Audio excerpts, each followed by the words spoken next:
हमारे इस चैनल मैथिली गंगा को लाल बटन दबाकर सब्सक्राइब करें व घंटी के निशान का बटन दबाएं ताकि सभी नए वीडियो आप तक तुरंत पहुंचे बिल्कुल मुफ्त।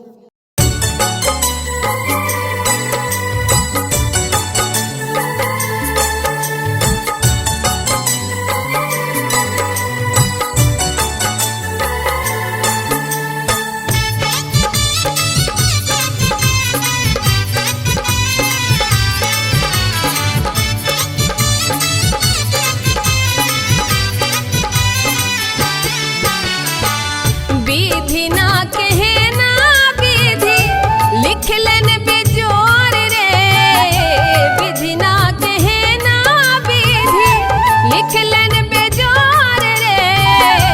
जहने किशोरी हमर, जहने किशोरी हमर, तेहने किशोर रे, जहने किशोरी हमर, तेहने किशोर रे।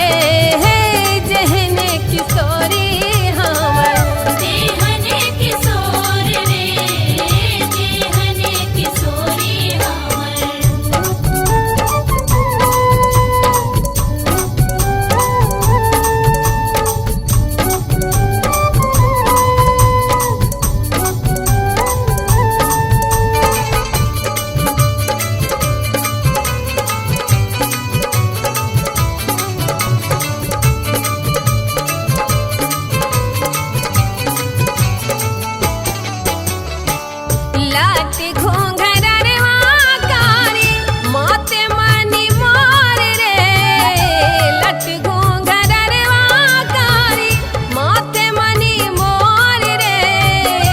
हमारा किशोरी जी के, हमारा किशोरी जी के छाती चित चोर रे, हमारा किशोरी जी के छाती चित चोर रे।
हमारे इस चैनल मैथिली गंगा को लाल बटन दबाकर सब्सक्राइब करें व घंटी के निशान का बटन दबाएं ताकि सभी नए वीडियो आप तक तुरंत पहुंचे बिल्कुल मुफ्त।